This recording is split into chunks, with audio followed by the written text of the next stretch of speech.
Itu tadi pertanyaannya, apakah benar koruptor yang merupakan dalang di balik semua ini? Kami akan tanyakan kepada sejumlah narasumber yang sudah bersama kami. Sudah ada Profesor Lely Aryani selaku pakar komunikasi politik. Selamat malam, Selamat Prof. malam, assalamualaikum Mbak Ya, Wendy. waalaikumsalam. Sudah ada pula Pak Ria Nugroho selaku pakar kebijakan publik. Selamat malam, Pak Malam Mbak Ria. Wendy. Dan juga telah terhubung bersama kami Pak Hendar Samarantoko selaku Ketua Umum Lintas Nusantara Prabowo. Selamat malam Pak Hendar Sam. Selamat malam Windy, selamat malam. Kenapa semuanya. nggak Ya. di sini Bang Hendar Sam? Wah, ditanya kenapa nggak di sini, Iya. Mbak? Udah Tadi kangen. nggak sempat mendadak gitu. Nah, Bang Hendar Sam, ini kami sekaligus ingin menanyakan bagaimana sebenarnya pernyataan dari Presiden Prabowo Subianto yang menyatakan bahwa aksi Indonesia Gelap dan juga tagar kabur aja dulu ini didalangi oleh para koruptor. Bang Hendar Sam. Iya, saya coba untuk membangun konstruksi apa yang dikatakan oleh Pak Prabowo tersebut. Bahwa fakta yang tidak bisa terbantahkan bahwa saat ini ada 3 tersangka ya di Kejaksaan Agung.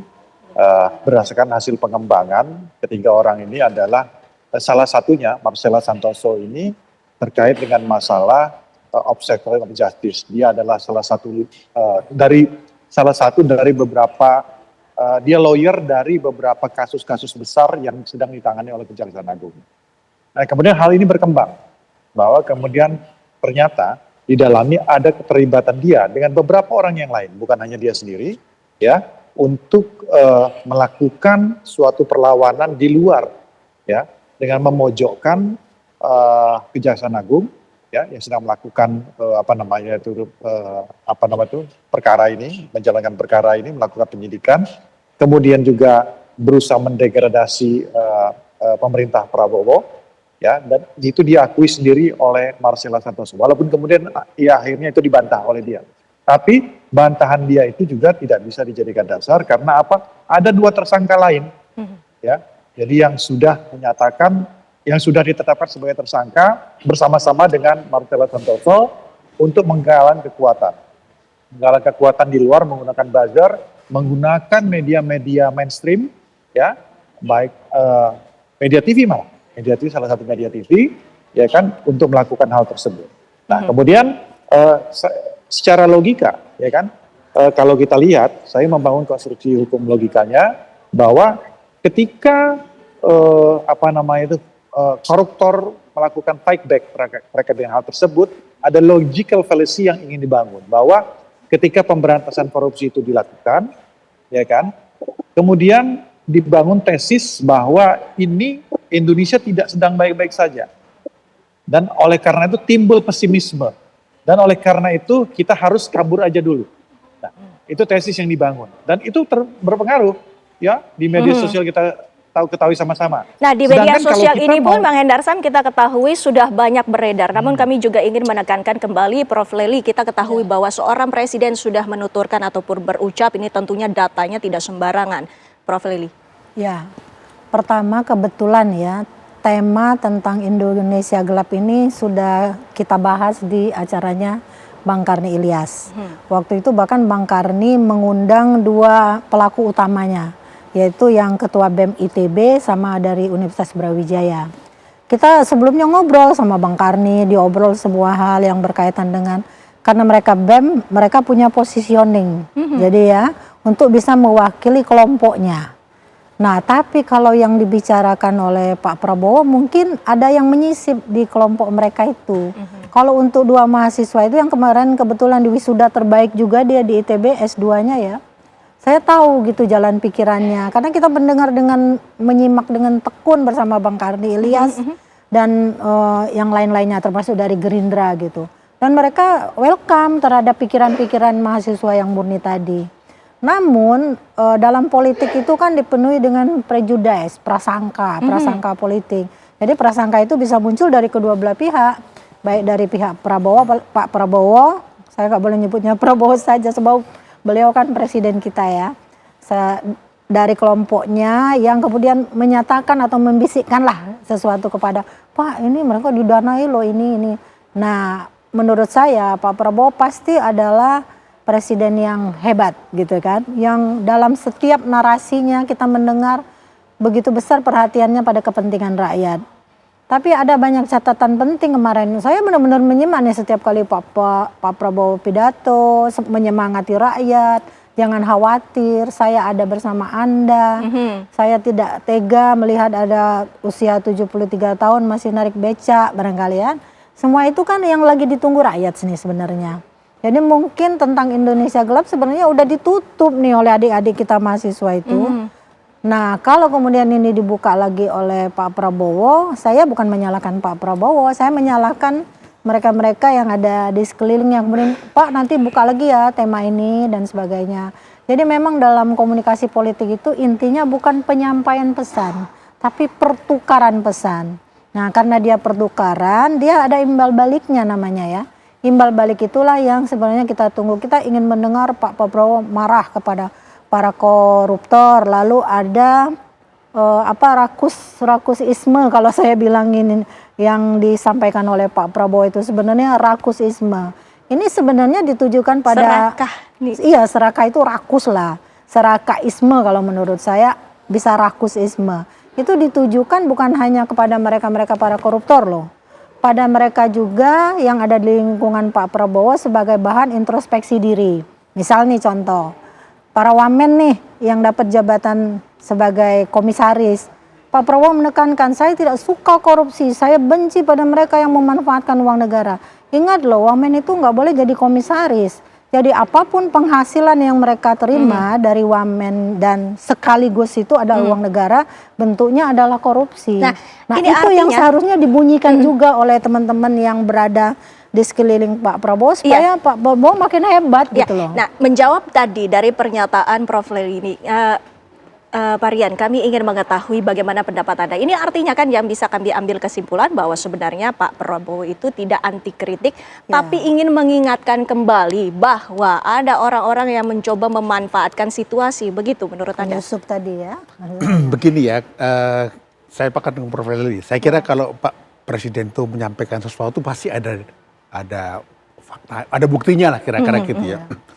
Nah, cuman kita harus belajar ya bahwa kebijakan publik itu ada 4 jenis loh. Satu yang formal legal, kedua itu konvensi, ketiga itu adalah ucapan pejabat, dan keempat adalah perilaku pejabat. Nah, kebijakan publik itu tujuannya untuk menciptakan kepastian. Nah, dalam konteks ini sebenarnya ada yang satu yang kita perlu sampaikan pada timnya Pak Prabowo, Pak Presiden, bahwa janganlah kita menyampaikan statement-statement sebagai sebuah public policy yang itu menciptakan uncertainty baru. Ini jadi nanti akan punya kegalauan baru. Contoh gini ya, contoh ini yang kami hendak berikan masukan kepada tim presiden ya, mengatakan bahwa tidak benar Indonesia tidak baik-baik saja. Jangan ngomong seperti itu. Kenapa? Dunia pun tidak sedang baik-baik saja. Indonesia itu juga bagian dari dunia loh. Kita susah semua loh. Jadi kita jangan kemudian menafikan realitas. Jadi hal ketiga adalah jangan takut dengan hal yang memang itu tidak baik-baik saja. Ketika kita tahu itu hal yang nggak baik-baik saja, kita akui, kita cari solusinya. Nah, saya tidak cerita. Kemarin saya baru pulang dari Berlin, saya ngajar di Jerman. Jerman itu hebat karena 3 hal. Satu, mereka disiplin. Kedua, mereka itu kerja keras. Tapi yang ketiga, mereka tuh rewel. Tapi Pak Rian, Prof. Lely juga boleh kami minta pendapatnya. Apabila Pak Presiden ini menyatakan bahwa Indonesia tidak baik-baik saja, bukankah muncul juga ya? lagi hal-hal yang justru menjadi pesimisme kepada masyarakat? Gini, justru itu kan yang dihindari. Saya potong dulu, karena gini, mengatakan tidak baik-baik saja bukan pesimis loh, enggak loh. Mengatakan kita sedang nggak baik ya, karena ada masalah ini. Jadi masyarakat diajari ngerti, tahu. Kenapa? Supaya masyarakat itu misalnya satu, hidupnya lebih disiplin, lebih hemat, lebih tidak boros dan tidak korupsi. Itu mengatakan bahwa kita nggak baik-baik. Jadi jangan kemudian seolah kita baik-baik saja. Nggak apa-apa kok. Dengan Indonesia nggak baik-baik saja bukan berarti Pak Prabowo salah, enggak loh, tidak. Memang dunia lihat nggak baik. Uang nggak ada, cari utang susah, komoditi susah, perang dengan setelah Ukraina dengan Rusia, sekarang Israel dengan itu, Trump bikin 19%, memang lagi susah. Jadi jangan khawatir. Tapi tentunya nggak bisa mengatakan bahwa Indonesia akan jatuh. Tidak lah. Ya. Ini sedang nggak baik Jadi anginnya. sebagai bahan introspeksi diri. Baik. Jadi tapi kita juga harus pemerintah menanyakan maupun kembali. rakyat. Saya mau kembali lagi masalah rewel tadi. Jerman itu memang mereka dibiarkan rewel rakyatnya. Ketika pemerintah berhasil 95% masih rewel. Kenapa? Dengan rewel itu tahu pemerintah apa yang harus dikerjakan. Nah ini yang buat kita harus tahu, apabila masyarakat itu komplain, ada yang galau, nggak apa-apa, ditangkap saja. Apa idenya apa? Karena gini loh, semua orang yang komplain pun itu warga negara Indonesia, bayar pajak, everybody. Jadi harus dilihat itu supaya apa?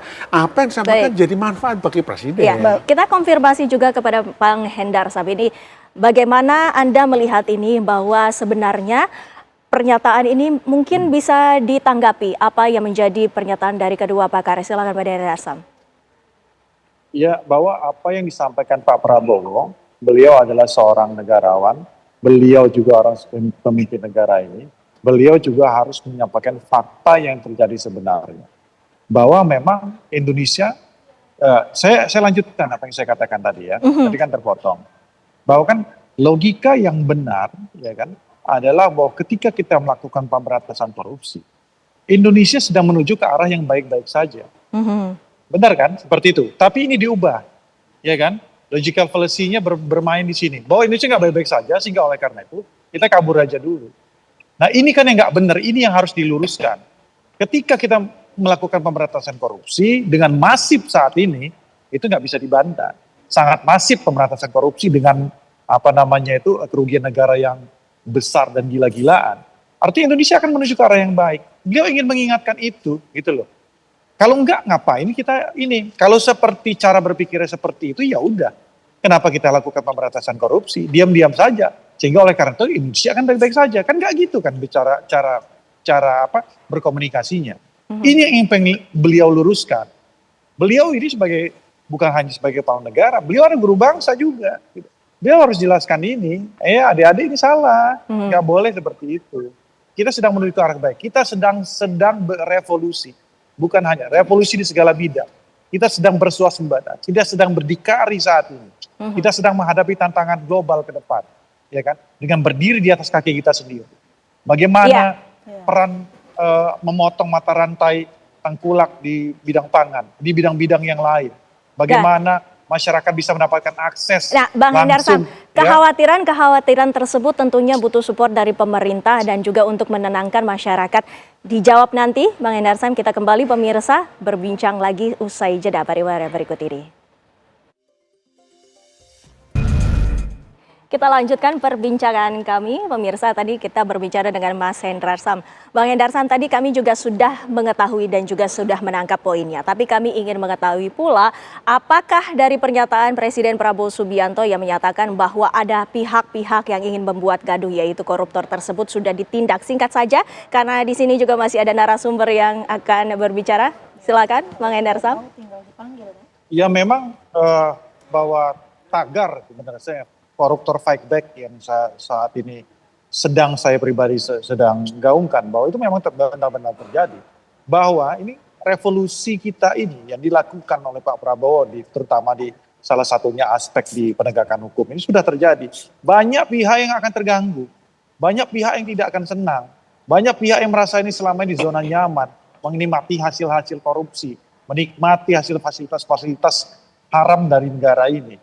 Ini yang ingin beliau berantas, ingin beliau tegakkan.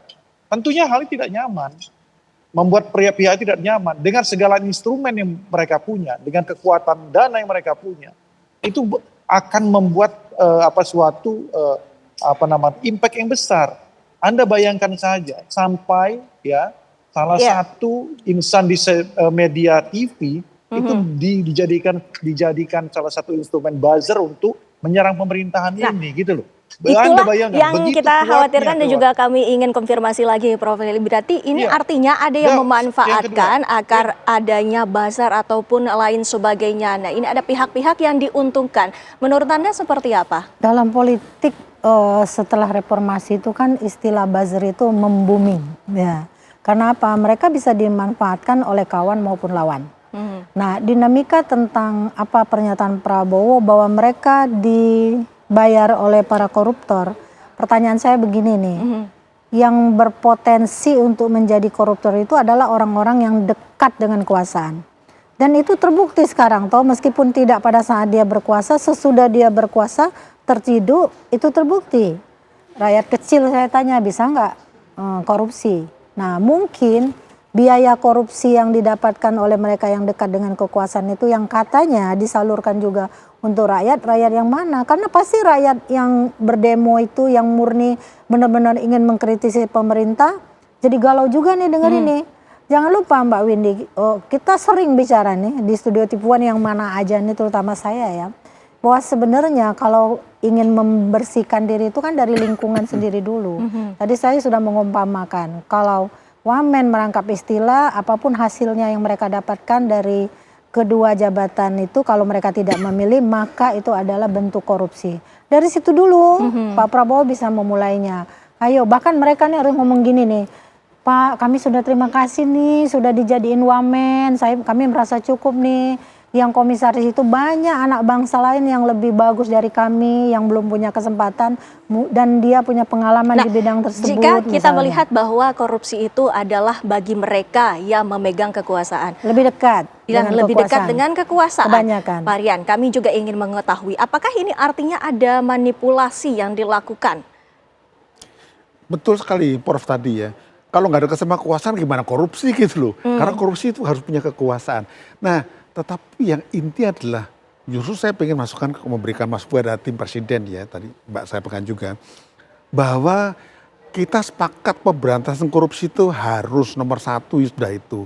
Pak Prabowo, presiden tahu bahwa udah ini yang korupsi kan. Saran kami udah tangkap saja, hukum saja. Janganlah kemudian membawa ke ranah yang lain. Kenapa? Nanti misalnya ketika Bapak membawa kepada ranah misalnya ada yang medsos macam-macam, itu kan beliau jadi letih nanti. Nanti Tapi kan pertarungannya Pak berpindah. Presiden juga sudah mengerucutkan ini bahwa memang konteksnya adalah untuk aksi Indonesia gelap dan tagar kabur aja dulu. Begini aja, Yang gampang menjadi saja. ada dalangnya di balik gerakan tersebut. Begini, ini kalau yang ngomong dalang macam-macam adalah orang yang punya data kayak saya gitu ya, bukan pemerintah. Tapi kalau pemerintah punya data, kan udah ketahuan ini orang yang mengerjakan, ini yang menduitin, tinggal tangkep kan, selesai kan. Jadi nggak usah berdiskursus lagi. Kenapa? Masyarakat udah letih. Karena kita udah letih dihajar berbagai isu. Sudahlah, kita sepakat dengan Pak Presiden. Ini yang dalangi ini, tangkep, selesai. Jangan kita buat Bapak Presiden letih. Jadi Nanti Mbak lihat Windy, deh. saya potong dikit Mas ya. Iya. Sebenarnya pengkritik teman terbaik itu adalah yang suka mengkritik. Kita rindu suasana ketika Pak Jokowi pertama berkuasa. Ada Pak Hamzah, ada Pak Lizon yang terus-menerus mengkritik dan teman-temannya. Dan itu membuat suasana politik kan jadi hidup. Tapi kan sekarang semuanya sudah berada dalam kekuasaan. Tentu orang lain yang harus menggantikan untuk mengkritik kan. Lalu kalau mereka mengkritik, lalu kemudian dituduh mereka Tapi kan dibiayai. Siapa yang membiayai? Prof. Lely gitu loh. sendiri juga menyatakan bahwa Iya. sebenarnya Pak Presiden ini sudah baik bahkan tidak anti kritik. Tidak Nah anti kita kritik. Tidak, tanyakan tidak. kepada Bang Hendar. Enggak, sebentar. Saya katakan, ini tidak. Dengan menyampaikan ini, Pak Prabowo secara implisit dibentuk oleh ekosistemnya bahwa itu beliau nggak suka kritik. Kenapa? Iya. Karena nampak rasa cemas ada ini gitu loh. Menurut hemat saya, biarkan saja. Yang penting tangkap saja. Yang memang mengkritik dibiayai oleh siapa, tangkap. Tapi kalau kayak kita sebagai akademisi ya, kita mengkritik, tapi kita nggak mau terima suap, nggak mau. Iya. Nah ini membuat semua jadi dipukul rata, menciptakan sebuah image bahwa beliau seperti itu. Jangan, kasihan presiden. Statement seperti itu dikatakan, ini nggak anti kritik. Tetapi kan yang menangkap itu bukan beliau, tapi publik kan. Publik seperti kita. Mengatakan, loh kok Bapak seperti itu? Kami jadi takut. Oh, jangan takut, loh kami udah takut gitu loh. Ini Iya. faktanya ini. Nah, Bang Hendar Sam, Bang Hendar, ini lantas takut. yang menjadi pertanyaannya dan juga yang diharapkan baik dari kami semua itu koruptor ini harus segera ditangkap. Langkah-langkah yang akan diambil oleh pemerintah menurut Anda seperti apa? Ya langkah yang paling tepat adalah tidak usah terlalu mendengarkan Prof. Lely yang tidak menguasai masalah hukum pidana dengan melebar tentang masalah wamen merangkap jabatan. Itu putusan MK itu tidak pernah amar putusannya menyatakan hal tersebut. Itu konstitusional, itu satu. Kedua untuk Pak Rian, ya jangan melebar juga kemana-mana. Ya bahwa apa yang disampaikan itu bentuk akutabilitas dari Pak Prabowo. Menyampaikan keadaan yang sebenarnya. Kalau masalah gaya komunikasi, kita punya gaya komunikasinya sendiri. Presiden punya gaya komunikasi sendiri. Beliau adalah orang yang belak-belakan. Kalau ingin menyarankan, style orang macam-macam berbeda-beda. Tapi beliau tetap Bang Hendarsam, jika jalurnya, kita konteksnya mungkin kita konsisten. balik lagi kepada tema kita Oke, pada kita malam balik hari lagi. ini. Yang Indonesia Untuk gelap. koruptor, ya. Intinya begini ya. Jadi saya menghimbau kepada penegak hukum untuk setiap orang yang ingin ya kan mendegradasi penegakan hukum di Indonesia, baik itu para akademisi ya, para koruptor dan pihak-pihak lain ya, termasuk lawyer, termasuk penegak hukum juga, saya minta untuk diusut tuntas. Sudah, sampai di situ saja. Pengusutan, ya. Jadi udah, nggak ada. Jadi banyak sekali saat ini, banyak sekali orang yang mengatasnamakan akademisi, ya, orang yang mengatasnamakan demokrasi, tapi bertindak itu, ya kan, melakukan obstruction of justice itu sendiri, ya kan, melawan gerakan pemerintah untuk memberantas korupsi. Baik, Bang Hendarsam, Insya Allah Prof. seperti Lely, itu. baik ditahan dulu. Ini fakta ya. Dengan Ini fakta tersebut, Prof. Lely, kami ingin mengetahui lantas apa sebenarnya yang harus dilakukan oleh pemerintah untuk konkret ini menghapus koruptor dan juga korupsi di negara ini. Yang pertama berulang-ulang saya sebutkan, mungkin tadi bilang di luar jalur lah segala macam. Tapi saya kan diskusinya di rumah diskusi hukum terus sama Prof. Juanda ya. Mohon maaf ini soalnya kalau kita kan Iya, berkaitan dengan durasi, jadi kita singkat saja. Kita selalu mengatakan kalau Pak Prabowo ingin memulai korupsi diberantas dari lingkungan sendiri. Jadi segala tuduhan yang oleh masyarakat juga diduga gitu di sana dimulainya. Karena masyarakat pasti akan percaya Pak Prabowo Sudah niat dimulai, baiknya, Prof. Lely, kita ya. niat baiknya Sudah, sama dengan sudah apa yang ingin dilaksanakannya. Jadi dari lingkungannya yang menurut teman-teman kita salah satu hal yang diduga akan mengarah pada korupsi itu tadi jabatan rangkap itu. Ya, Mbak Hendarsam silakan. Sudah dilakukan apa saja ya menurut Anda? Kan sudah dilakukan semuanya. Sudah dilakukan semuanya. Ya kan? Dari semua lini semua udah. Dari korupsi yang terdekat dari mana coba? Dari Pertamina yang 20 tahun lalu ini kita bisa tersentuh, di zaman pemerintahan beliau tersentuh semuanya, sampai ke akar-akarnya. Prof. Lely tahu nggak sih Rizal itu siapa? Yang tidak pernah untouchable, jadi jadikan tersangka di pemerintahan Pak Prabowo. Apakah beliau itu bukan orang dalam lingkaran selama ini? Itu pertanyaan saya. Baik, Ya kan? langkah Beliau, yang sudah diambil oleh pemerintah Gitu itu, loh. Pak Rian, ini Dari juga kita lingkungan harus semua. menggarisbawahi. jadi jangan nafikan masalah itu gitu loh. Baik, baik. Kita ingin menanyakan tanda-tanya kepada Anda, Pak Rian. Ayo Mas. Saya takut sekarang. Dengan statement beliau tadi saya takut saya. Saya takut nanti kita berikan pernyataan kan yang menilai mendegradasikan pemerintah ya. Meskipun kita tujuannya bukan mendegradasi, jangan-jangan dianggap degradasi. Saya tegaskan saya takut sekarang. Saya mungkin bukan pakar yang luar biasa, tapi saya menyatakan bahwa diri saya sebagai salah satu pakar takut dengan pernyataan Pak Hendra. Tapi ini kan kita mengerucutkan kembali kepada pernyataan Presiden Iya. Prabowo bahwa ada di belakangnya ini ada dalangnya, koruptor. Saya enggak. Kan kita bukan dalangnya. nggak usah Begini loh. takut, gitu. Forum seperti ini. Coba kita Pak Rian coba difokuskan dulu tentang masalah itu. Gitu. Jadi jangan melebar juga ke masalah komunikasi dan lain sebagainya. Kita Baik. fokuskan, ya kan, adanya fakta bahwa ada koruptor dan antek-anteknya yang saat ini silakan. Baik, melakukan Bang Hendarsam. penggalangan masalah Indonesia gelap gitu loh. Iya, baik. Mohon maksud ditahan. saya. Silakan. Ya saya setuju saja Kenapa saya dengan kayak gini? Ya, Bang Hendarsam. Nah, ya sudah kalau setuju Bang udah Hendarsam, gitu loh. mohon maaf, kita Saya gantian bukan- dulu saya untuk bukan- perbincangannya. saya Bang bukan- Hendarsam, bukan nanti marah kami ya. akan kembali kepada Cuma Anda. cara Ya, Anda- Bang Hendarsam, mohon maaf. Kita harus Oke, gantian di terima sini. Ada kasih. narasumber lainnya yang juga kita harus hormati. Terima kasih, Bang Hendarsam. Silakan, Pak Rian. pertama saya setuju dengan Pak Prabowo. Saya setuju dengan Pak Hendarsa. Saya setuju dengan pemerintah. Jadi let's do apa yang pertama kerjakan. Kita sebagai akademisi barangkali ya, kita akan diam. Kita Jangan. tidak ngomong apa-apa karena kita takut kami. Terus terang Gasem tadi mengatakan bahwa siapa yang nanti mempunyai statement mendegradasikan pemerintah, wah ini mengerikan.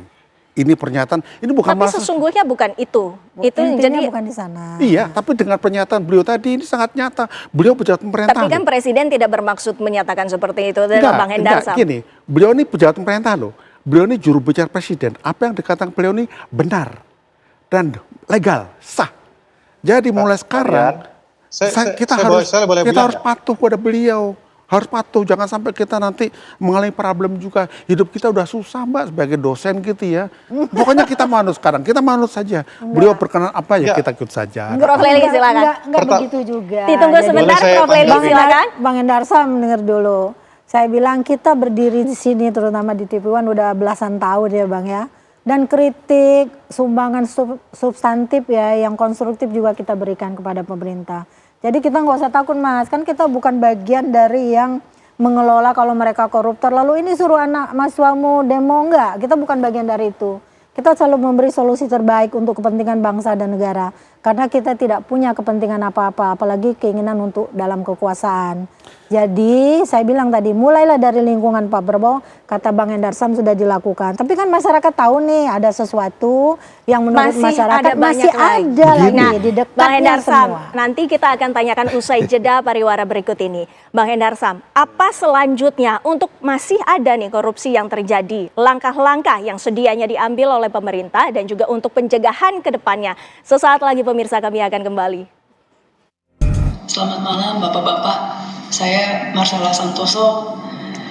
Terima kasih saya diberikan kesempatan untuk membuat video ini.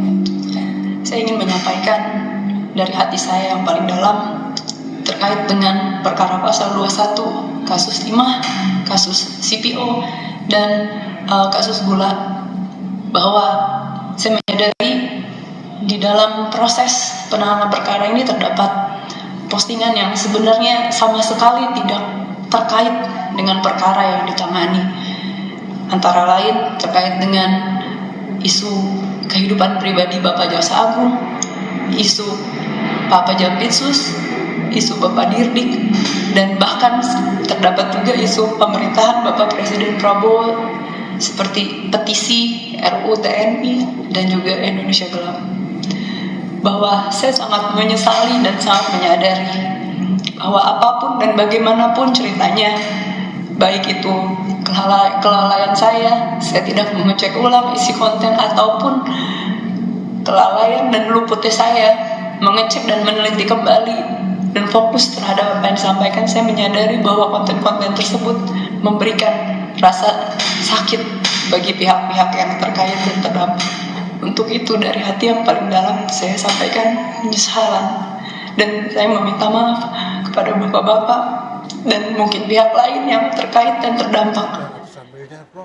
Itu tadi kita sama-sama telah mendengarkan pernyataan dari Marcella Santoso selaku terdakwa JPO. Nah, kita tanyakan kepada Bang Endarsam menanggapi pernyataan dari Marcella tersebut. Silakan. Ya itulah yang saya katakan, itu kan fakta yang tidak terbantahkan. Kenapa, maaf tadi Pak Rian, Prof Leli, kenapa saya ingin memberikan suatu masukan juga gitu loh. Saya ini kan mahasiswa Anda juga, bisa saya katakan begitu. Jadi ketika kita konteksnya bicara tentang masalah apa yang dikatakan oleh Marcella Santoso, Prof Leli menyatakan tentang masalah bagaimana penyampaian Pak Prabowo, pola komunikasi melebar kemana-mana. Prof Leli juga gitu, ketika ngomong masalah ini, ya konteksnya masalah ini, ngomongin masalah rangkap jabatan, itu di mana gitu. Jadi maksud saya, akademis itu harus bertegak di jalurnya. Ketika kita membicarakan konten dan narasi tentang masalah ini, kita fokus di masalah ini. Kan? Kalau nggak akan selesai. Apa yang bisa Anda berikan terhadap masukan terhadap apa ya operation of justice, apa yang dikatakan oleh Marcella Santoso dan kawan-kawannya, apa yang bisa Anda berikan, kontribusi apa yang bisa Anda tentunya langsung saja kita tanyakan kepada narasumber yang saat ini berada di studio menanggapi bahwa memang ada yang harus dilakukan begitu tadi yang sudah disampaikan oleh Prof. Maksud kami Pak Endarsam. Iya, memang kalau dari segi gaya komunikasi kita tiap presiden punya gaya komunikasi yang berbeda, mulai dari Bung Karno sampai terakhir ke Pak Prabowo. Jadi cara menarasikan pesan-pesan politiknya itu memang memerlukan persepsi yang sama, itu tidak bisa. Harus persepsinya berbeda karena tiap orang punya persepsi yang berbeda. Itu yang kedua. Bang Endarsam kan orang hukum, tapi kan karena dia orang politik, dia juga ngomong politik. Saya juga harus tahu ya hal-hal yang berkaitan dengan hukum. Nah, masalahnya sekarang ini, adakah misalnya keinginan dari orang-orang yang berada di lingkungan Pak Prabowo yang memang di zaman Pak Prabowo ini sudah bagus sebenarnya penegakan hukumnya. Tapi mungkin belum sepenuhnya bisa ditarik ya, karena Pak Jaksa Agung juga lihat, kita jadi tahu kalau dulu kita. Tapi kan ini kalau misalkan kita berbicara tentang adanya kekhawatiran dari masyarakat dengan adanya Indonesia gelap ataupun tagar kabur aja dulu yang ternyata ada dalangnya di belakangnya, yang justru ini ada banyak yang kalau menggerakkan itu benar, tersebut. itu kan memang berarti dia berupaya untuk menghancurkan reputasi Pak Prabowo ya, dan juga menghancurkan semangat dan motivasi anak-anak Indonesia untuk tetap berada di negerinya sendiri. Pak Prabowo mengatakan negeri kita ini kaya raya, asal dikelola, asal Anda tidak rakus, asal Anda tidak korupsi. Sebenarnya yang merusak korupsi itu menurut saya lebih kejam dari pembunuhan loh Pak Windy. Sehingga siapapun dia, terutama para penguasa, hindarilah perilaku yang tidak membuat rakyatnya sejahtera tadi. Pikirkan, yang pertama saya lakukan adalah, bukankah ketika kepentingan rakyat memanggil, kepentingan individu dan kelompok kan harus bubar. Ya. Itu Pak Rian, intinya kan. ini menjawab adanya kekhawatiran yang tadi juga telah disebutkan oleh Prof. Lely tersebut. Jadi pertama saya tuh waktu pemilu milih Prabowo loh. Dan saya yakin dia Buka bisa kan. kartu. Kedua, memang kalau dikatakan Indonesia gelap itu tidak benar-benar banget lah. Tapi kalau Indonesia itu tidak baik-baik saja, Wong Bu Sri Mulyani aja mengatakan kita punya masalah kok ya. Tapi Dan konteksnya Indonesia gelap ini. gelap itu memang tidak lah. Tapi kalau tidak baik-baik saja itu memang seperti itu. Tapi yang baku adalah kita harus lebih dingin menyikapi ini ya teman-teman semuanya ya. Karena supaya nanti justru pernyataan-pernyataan Bapak kita, teman-teman juga itu lebih membuat situasi lebih tenang begitu loh ya. Apabila ada sesuatu kegaduhan tambah gaduh lagi, nanti letih nanti semuanya. Betul. Lagi-lagi letih. Kenapa seperti saya katakan? Apabila kita letih, presiden letih, timnya letih, rakyat letih, kita nggak waspada dan kita diambil oleh negara lain. Jadi yang penting adalah basicnya ya. Satu, kita setuju dengan Pak Presiden. Koruptor tangkep, koruptor menggerakkan yang lain tangkep. Itu paling penting. Hukum itu berbicara penegakan, bukan wacana. Betul. Jadi kita udah harus berbicara bahasa hukum. Kalau kita berbicara bahasa wacana, nanti hukumnya kalah. Saya sepakat dengan beliau tadi kan pakar hukum kan ya. Sudahlah, tangkap saja. Kalau diwacanakan jangan banyak-banyak, jangan rame-rame. Karena begini, kalau kita mau berbicara masalah apa yang disebut buzzer, jangan buzzer itu nggak eksternal, tapi apa pegiat media sosial. Lu di sebelahnya Pak Presiden tuh punya pegiat sosial yang paling top. Itu namanya Pak Raffi Ahmad. Kurang apa beliau? Jadi sebenarnya kalau masalah hal seperti itu gampang sekali ada beliau. Jadi jangan kemudian kita terlalu cemas. Atau gini, gunakan saja slogan yang sudah diungkapkan oleh Pak Prabowo, Ingarso Sung Tulodo, Ing Madio Bangun Karso Tut Uri Handayani. Jadi di depan memberi contoh, contohnya adalah mereka-mereka yang lagi berkuasa termasuk Pak Prabowo sendiri, Bang Hendar Sam, itu kan harusnya bisa menjadi Ingarso Sung Tulodo. Ing Madio Bangun Karso itu di tengah membangun kemauan. Ayo kita kerja supaya Indonesia nggak gelap nih. Sebenarnya nggak gelap nih, lampunya dihidupin. Lampunya dari mana? Dari semangat, dari pembukaan lapangan kerja, dari kerja-kerja ekonomi yang terus meningkat, dari pengangguran yang dikurangi, kesehatan rakyat dan pendidikan yang dijamin misalnya. Terus Ingarso Sung Tulodo, Ing Madio Bangun Karso Tut Uri Handayani yang di belakang, yang sudah eksis, yang apa misalnya, ayo dorong, ayo maju, jangan takut. Jadi berikan motivasi itu. Jadi semuanya bekerja, baik yang ada dalam kekuasaan, saya sebagai pakar komunikasi politik, saya bekerja di bidang saya. Tapi kan kalau saya nulis di koran, saya padanannya harus berdasarkan undang-undang juga, nggak bisa sembarang ngomong, harus berdasarkan teori. Satu Itu hal yang sebab yang membedakan antara pengamat sama pakar, beda itu. Kalau pengamat rajin demo aja bisa jadi pengamat, gitu kan. Iya. ada satu bottom line yang teman-teman perlu kerjakan nanti ya. Saya pada waktu era Orde Baru saya jadi wartawan. Dan saya mendengarkan kata-kata seperti ini sering sekali. Kata yang mana? Pakar bekerjalah pada bidangnya. Jangan kemana-mana. Nanti kalau mendiskusikan, sudahlah kita belajar di masa lalu. Kita sudah melewati masa-masa itu. Kita sekarang masuk di dalam masa-masa, bukan saya nggak bilang demokrasi, nggak demokrasi kok. Kita di dalam masa-masa untuk bekerja bersama-sama tanpa kecemasan. Ya. Nah, janganlah teman-teman kemudian menambahkan hal-hal yang dulu kita cemaskan. Ya. Jadi saya kira hal yang bottom line adalah kita perkuat Presiden Prabowo. Itu yang paling penting. Gimana cara memperkuatnya? Membuat presiden itu menciptakan rasa rekat di antara masyarakat. Nyaman. Kalau ada yang masalah, tangkep, ada datanya, kejaksaan doang, hukum selesai. Hukum itu hebat, kita tinggal eksekusi saja. Jadi yang baku adalah, sudahlah, hentikan kita punya diskursus yang itu memang buat galau. Kita yakin presiden bisa. Dan kedua, ajaklah para pakar untuk makin kritis loh ya, Iya. Bukan pesimis, kritis. Iya. Karena sekarang kata pesimis kritis disamakan. Kita ngeri jadinya. Karena kalau kita nggak kritis, terus bagaimana kita sama-sama mengisi? Iya, Nah, baik. itulah kira-kira Mbak.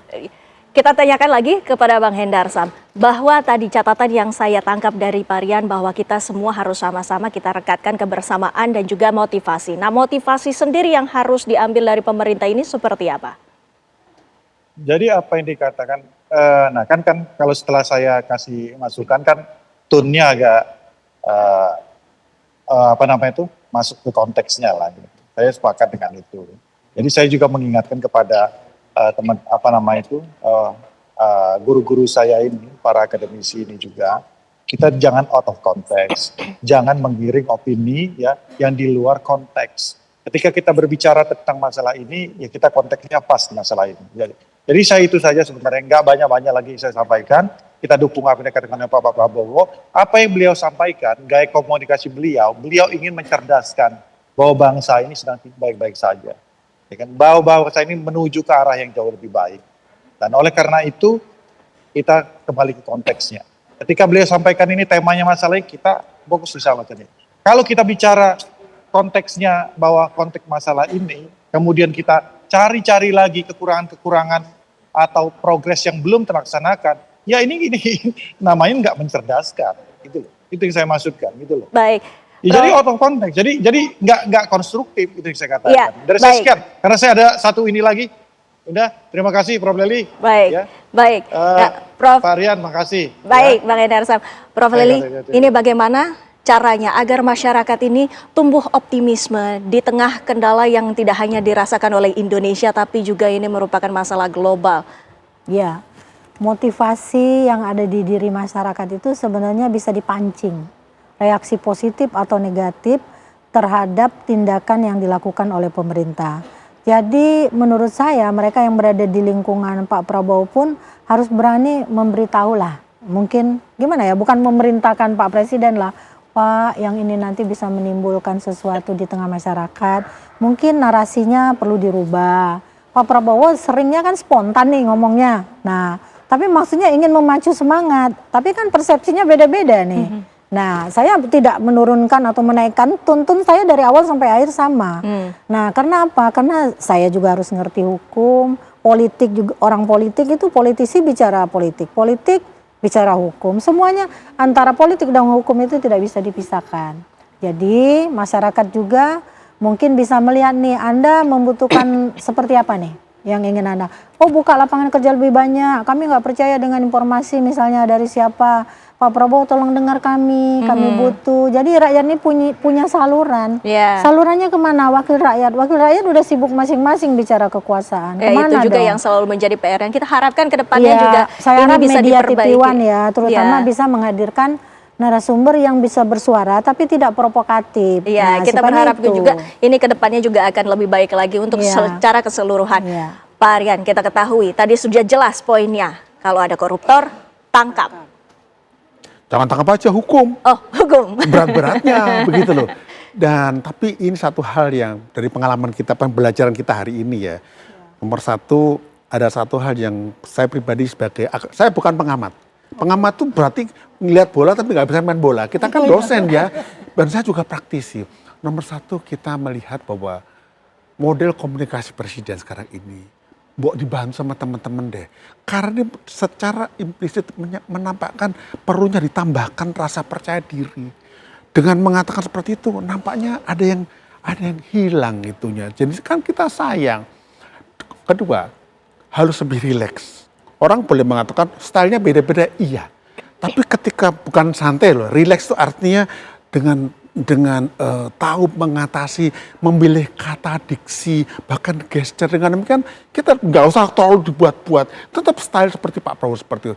Nah, Dua hal itu paling penting agar dalam komunikasi ke depan, baik itu kontennya, stylenya itu sedikit diperkuat sehingga kita termotivasi. Contohnya gini. Termotivasi itu Bentar, Prof. katakan lagi, gini, termotivasi karena loh, Pak Presiden kita pede gitu kan ya, termotivasi. Mas, seandainya gini Pak Presiden bilang, ini ada yang bilang Indonesia gelap. Coba kita nggak usah khawatir, saya akan buat terang benderang Nah, Indonesia. kita tunggu Gitu. bagaimana Indonesia ke depannya ini menjadi Iya. lebih cerah, terang, benderang. Benderang. Terima kasih Prof. Leli, terima kasih Sama-sama. Maria, dan Terima kasih, juga Prof. terima kasih Bang Hendar waktunya bersama kami di Apa Kabar Indonesia Malam.